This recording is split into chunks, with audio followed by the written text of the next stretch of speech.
Assalamualaikum warahmatullahi wabarakatuh. Perkenalkan, nama saya Muhammad Pujian Gimnastiar dari kelas E dengan NPM 212191510. Di sini saya sebagai moderator dari kelompok 5. Dan dari kelompok 5 sendiri akan membahas tentang demokrasi. Untuk mempersingkat waktu, silahkan kepada pematerinya agar memaparkan materinya. Assalamualaikum warahmatullahi wabarakatuh. Perkenalkan, nama saya Farid Nurul Falah dari kelas E dengan NPM 212191522.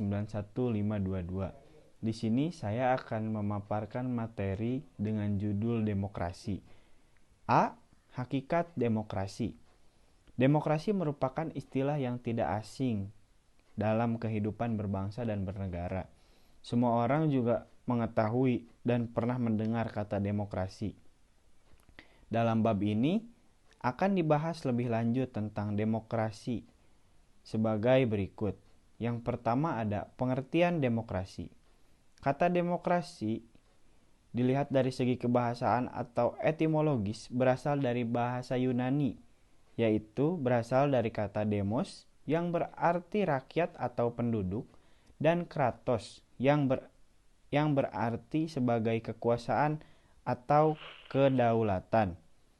Adapun pengertian lain dari demokrasi yaitu bentuk pemerintahan di mana warga negaranya memiliki hak yang sama dalam pengambilan keputusan yang dapat mengubah hidup mereka. Demokrasi mengizinkan warga negara untuk berpartisipasi, baik itu secara langsung ataupun melalui perwakilannya, dalam perumusan, pengembangan, dan pembuatan hukum. Adapun pengertian demokrasi menurut para ahli. Yang pertama ada pengertian demokrasi menurut Abraham Lincoln. Pengertian demokrasi yang paling populer diutarakan oleh Abraham Lincoln. Beliau menyatakan bahwa demokrasi is government of the people, by the people, and for the people. Atau dalam bahasa Indonesia yang berarti pemerintahan dari rakyat, oleh rakyat, dan juga untuk rakyat. Yang kedua ada pengertian demokrasi menurut Joseph A. Schumpeter. Beliau menyampaikan bahwa demokrasi merupakan usaha untuk mencapai keputusan politik. Setiap individu memiliki kekuasaan untuk memperjuangkan suara rakyat. Pengertian demokrasi yang dikemukakan oleh beliau menunjukkan bahwa rakyat memiliki keterlibatan yang penting dalam proses penyelenggaraan demokrasi. Yang ketiga ada pengertian demokrasi menurut Sidney Hook. Beliau mengemukakan bahwa demokrasi merupakan bentuk pemerintahan. Dalam penyelenggaraannya, suara mayoritas mempengaruhi keputusan pemerintah. Rakyat diberikan kebebasan dalam memberikan hak suaranya. Selanjutnya ada pengertian demokrasi menurut Henry B. Mayo.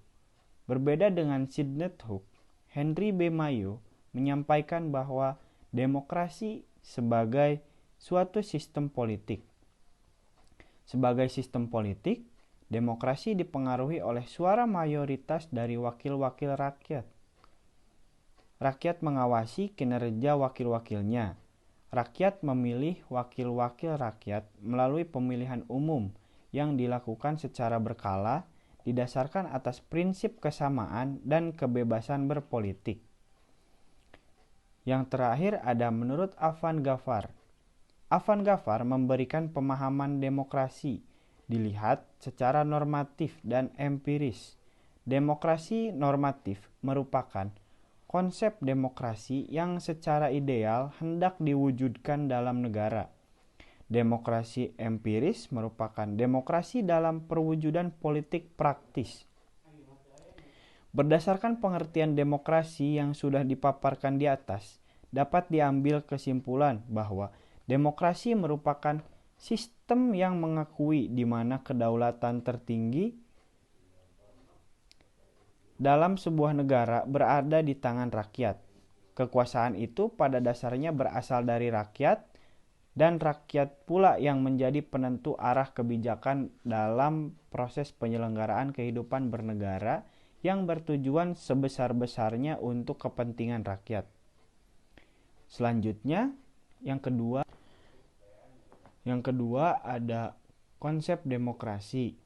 Torres berpendapat bahwa demokrasi ditinjau dari dua aspek, yaitu formal demokrasi dan substantif demokrasi. Berikut adalah konsep demokrasi berdasarkan filosofis sebuah negara. Yang pertama ada demokrasi liberal. Sistem demokrasi liberal didasari sebuah filsafat kenegaraan yang berpandangan bahwa manusia merupakan makhluk individu yang bebas.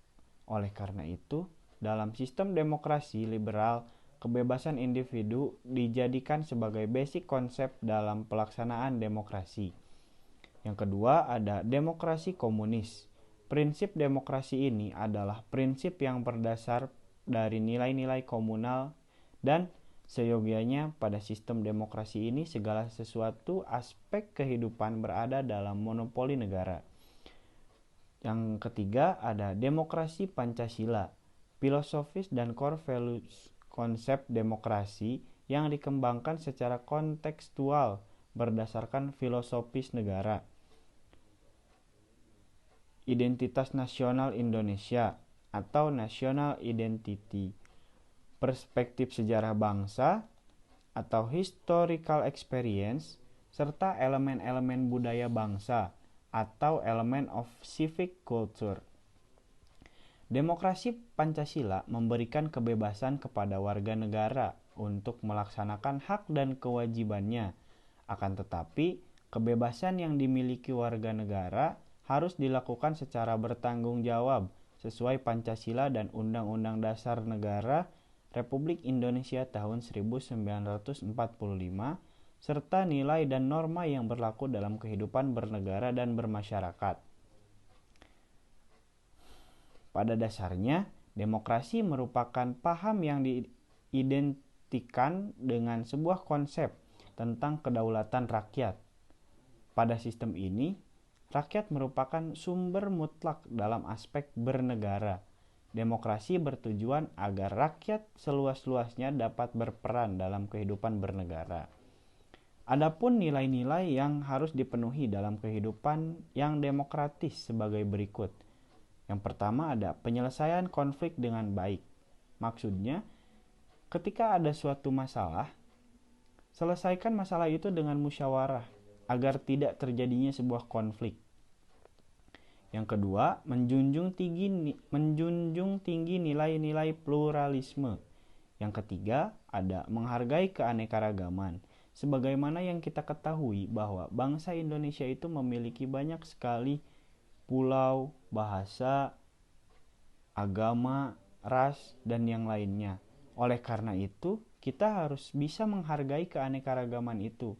Karena kita itu Indonesia dan kita itu harus tetap satu meskipun kita berbeda-beda. Yang keempat ada penegakan keadilan. Yang kelima ada pengembangan ilmu pengetahuan dan teknologi. Artinya kita itu harus bisa sampai ke perguruan tinggi untuk menempuh pendidikan. Ataupun kita bisa mencapai pendidikan di tempat yang lain seperti les misalnya, atau tempat-tempat belajar yang lain. Yang penting kita bisa mendapat pelajaran atau ilmu pengetahuan. Yang terakhir ada penjaminan terhadap kebebasan. Sekian materi yang dapat saya sampaikan. Untuk materi selanjutnya, saya persilahkan kepada rekan saya. Assalamualaikum warahmatullahi wabarakatuh. Perkenalkan, nama saya Muhammad Arif, NPM 212191546. 3. Prinsip-prinsip demokrasi. Robert A. Dahl mengemukakan prinsip-prinsip demokrasi yang dikutip oleh Abdul Karim sebagai berikut. A. Adanya kontrol atau kendali atas pemerintahan. Pemilihan umum dilakukan untuk memilih pemimpin. Pemerintah yang telah berbentuk bertugas melaksanakan penyelenggaraan. B. Adanya pemilihan yang teliti dan jujur. Partisipasi warga negara sangat dibutuhkan dalam demokrasi. Partisipasi aktif warga negara akan membantu dalam mewujudkan tujuan demokrasi. C. Adanya hak pilih dan memilih. Demokrasi menjamin hak pilih dan dipilih warga negara. Hak pilih dapat digunakan warga negara untuk terlibat secara langsung dalam pemilihan umum. D.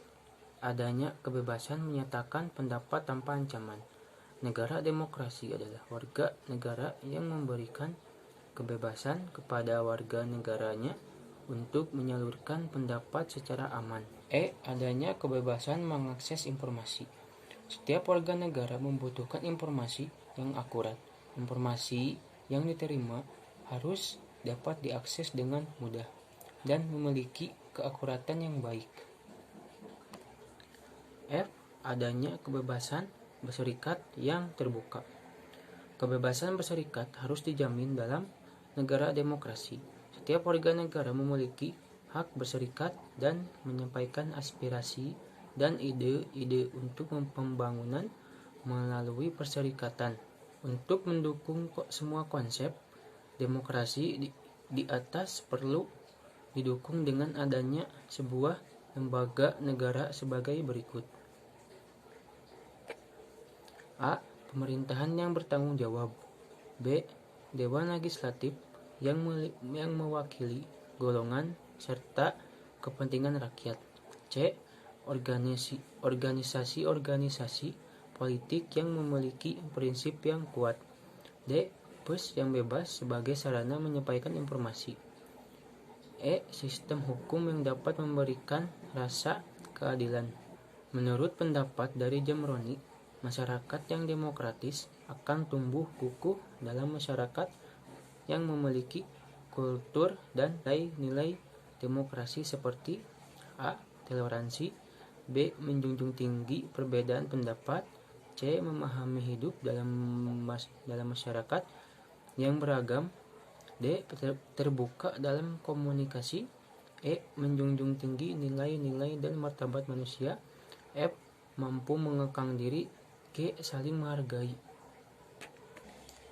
4. Landasan demokrasi di Indonesia.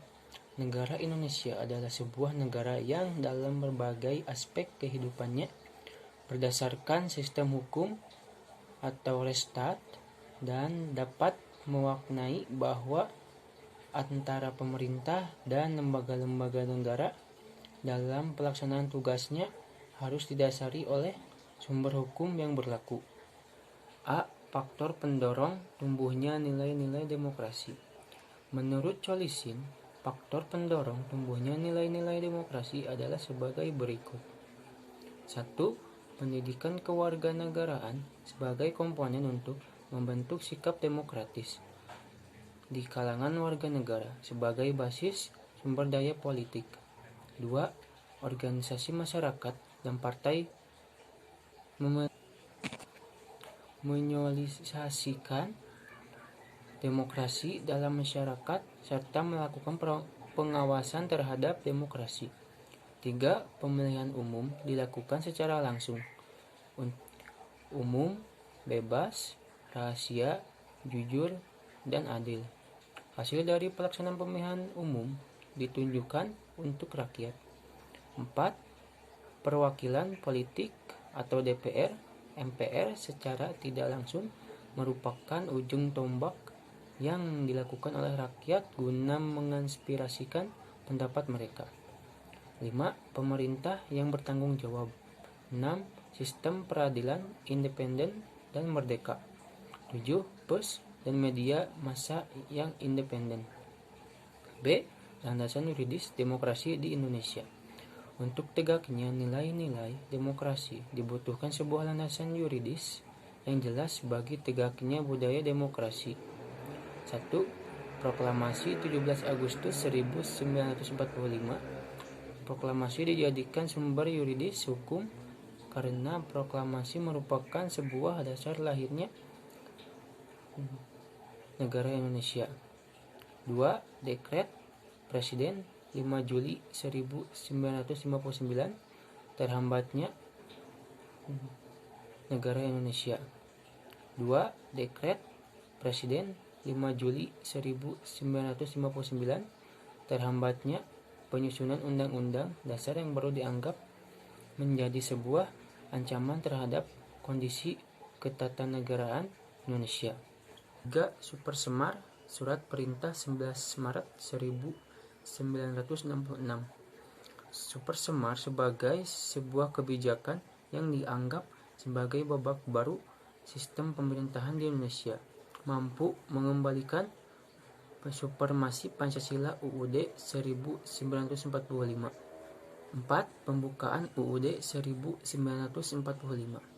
Pembukaan UUD 1945 pada alinea keempat terkandung sebuah makna yang menjadi dasar pengembangan demokrasi di Indonesia, dengan makna bahwa di Indonesia sendiri terdapat sebuah konstitusi yang berkedaulatan rakyat dan berdasar kepada ketuhanan yang Maha Esa, kemanusiaan yang adil dan beradab, persatuan Indonesia, kerakyatan yang dipimpin oleh hikmat kebijaksanaan dalam permusyawaratan perwakilan, keadilan sosial bagi seluruh rakyat Indonesia. 5.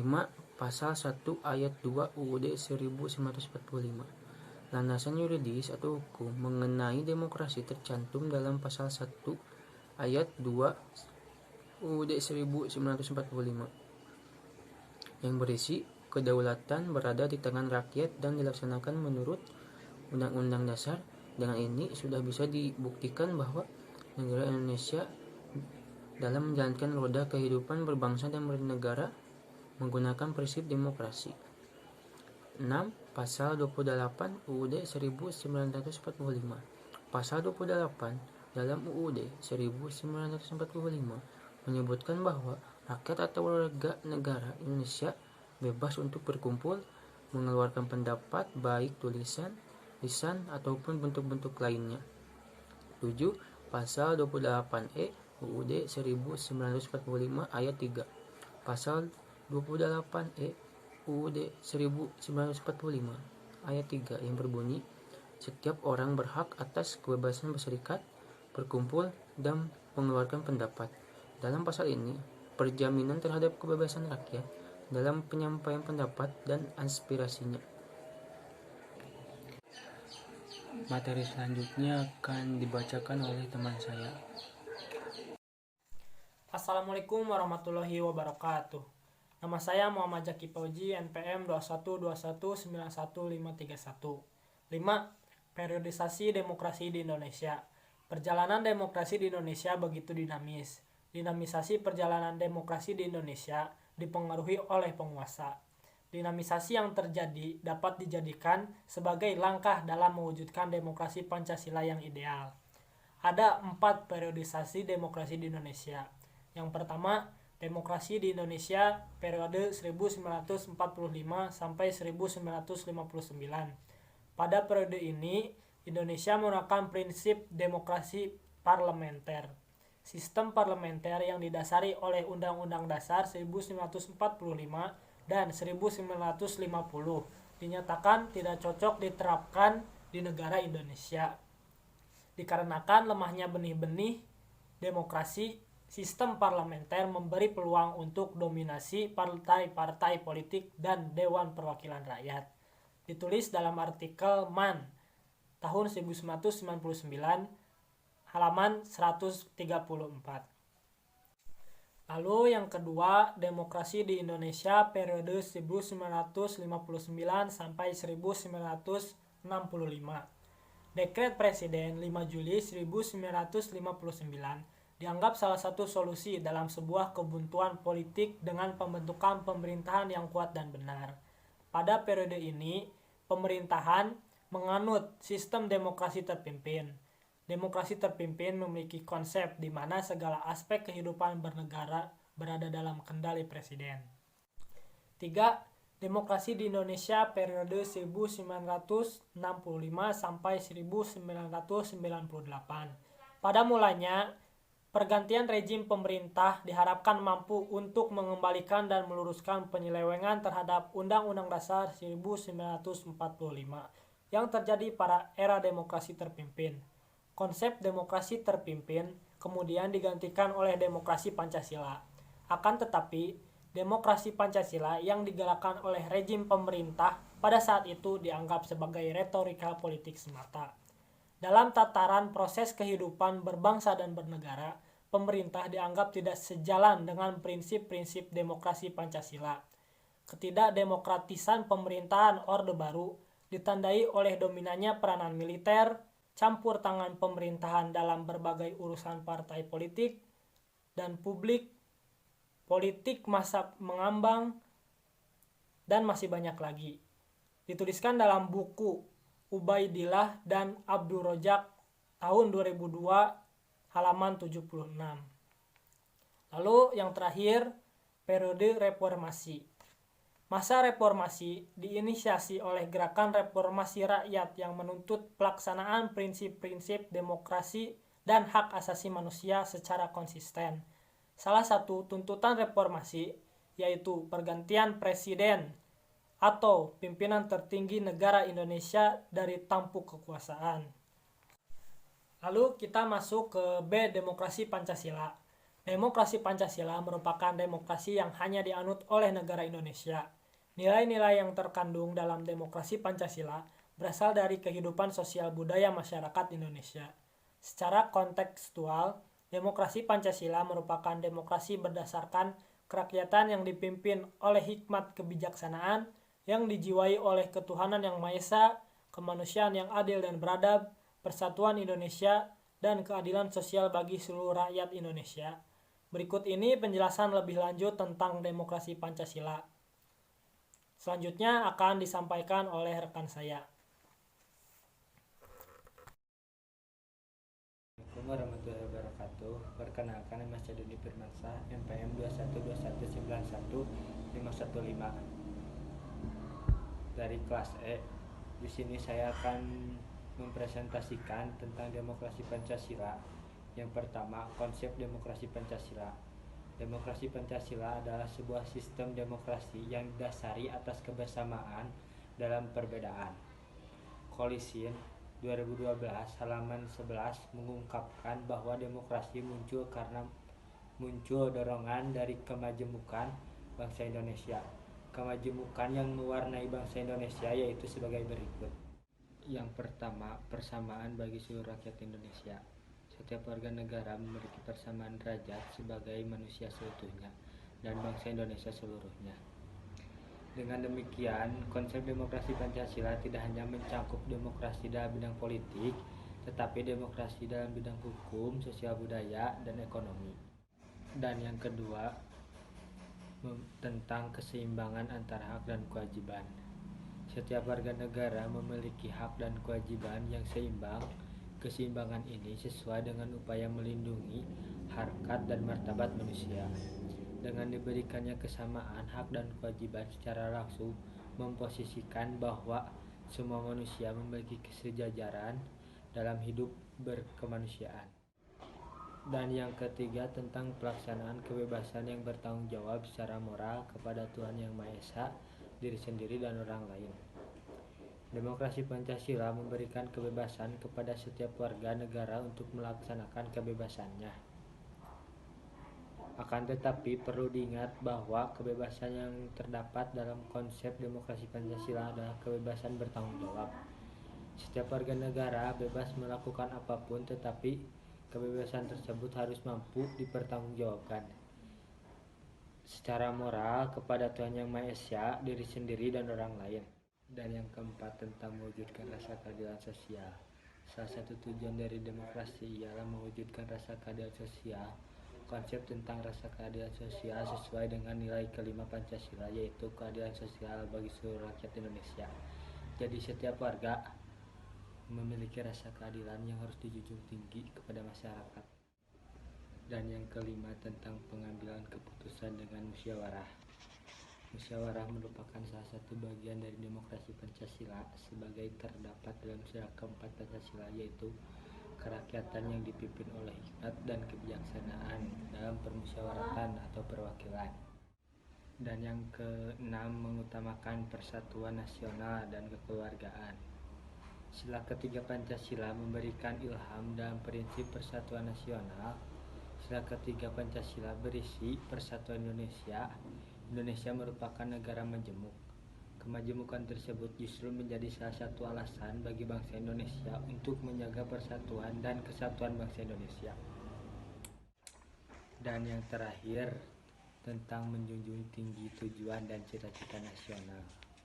Tujuan dan cita-cita bangsa Indonesia dapat terlihat dalam alinea keempat pembukaan Undang-Undang Dasar 1945 yang berisi Indonesia menyatakan kemerdekaannya dan kemudian membentuk suatu pemerintahannya, negara Indonesia yang melindungi segenap bangsa Indonesia dan seluruh tumpah darah Indonesia, dan untuk memajukan kesejahteraan umum, mencerdaskan kehidupan bangsa, dan ikut melaksanakan ketertiban dunia yang berdasarkan kemerdekaan, perdamaian abadi, dan keadilan sosial. Dan yang kedua, tentang nilai-nilai demokrasi rakyat.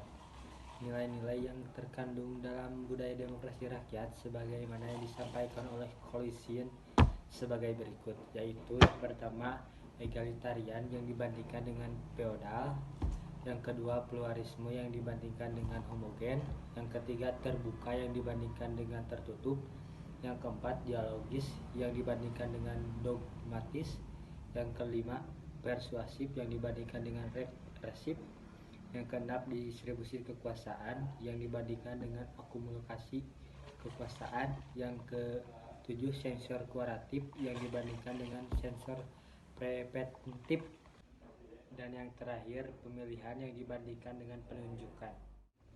Nilai-nilai Pancasila yang ideal digali dan dirumuskan oleh para pendiri bangsa ini. Berikut beberapa ahli sebagai berikut. Yang pertama, ketuhanan, yang kebudayaan, ketuhanan yang Maha Esa. Ketuhanan adalah kerangka Pancasila dalam mewujudkan komitmen bangsa Indonesia dalam menyelenggarakan kehidupan yang berlandaskan nilai-nilai moral dan budi pekerti yang luhur. Latif 2011 halaman 110. Yang kedua, tentang kemanusiaan universal atau kemanusiaan yang adil dan beradab.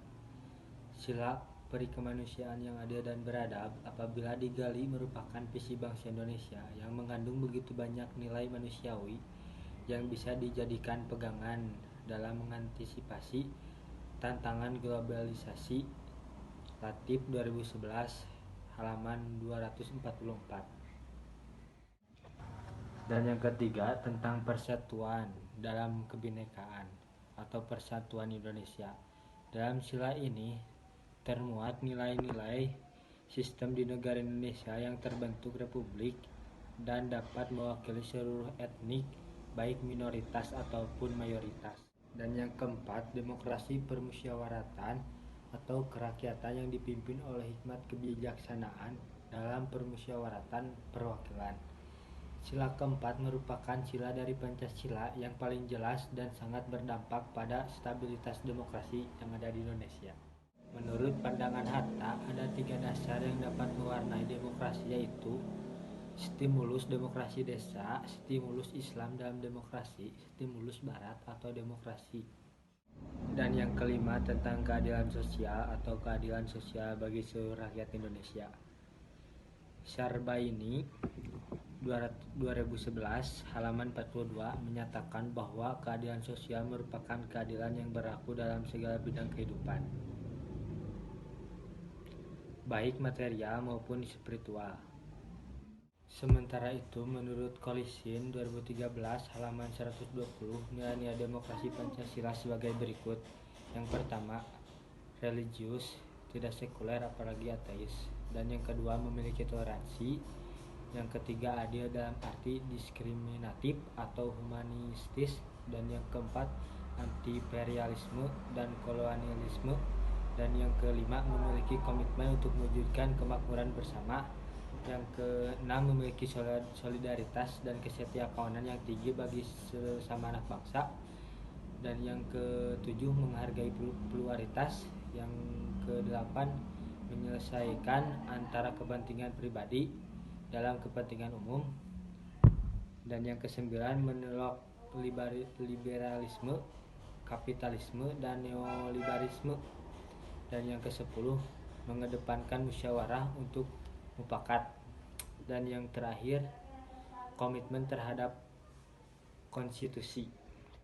Sebagai warga negara yang lebih memahami demokrasi Pancasila, sudah selayaknya dapat mengimplementasikannya dengan sifat dan sikap seperti berikut. Yang pertama, bebas dengan penuh tanggung jawab. Yang kedua, jujur dan berani mengungkapkan pendapat sesuai dengan etika yang berlaku. Dan ketiga, menghargai perbedaan. Yang keempat, menghormati orang lain. Yang kelima, memiliki pemikiran kreatif dan inovatif dalam mengisi kemerdekaan. Yang keenam, taat terhadap peraturan hukum yang berwajib atau yang berlaku. Yang ketujuh, tidak meningkatkan budaya asli bangsa atau budaya Indonesia. Demokrasi Pancasila merupakan sebuah konsep yang paling ideal ketika implementasikan di Indonesia. Demokrasi Pancasila dalam dunia pendidikan, khususnya pada proses pembelajaran pendidikan kewarganegaraan, akan mampu mendorong kualitas warga negara menjadi warga negara yang baik atau good citizenship dan cerdas atau smart. Selain itu, dengan pemahaman konsep demokrasi Pancasila akan membentuk peradaban bangsa yang beradab dan bermartabat. Mungkin cukup presentasi dari saya. Maaf bila ada kesalahan. Wassalamualaikum warahmatullahi wabarakatuh.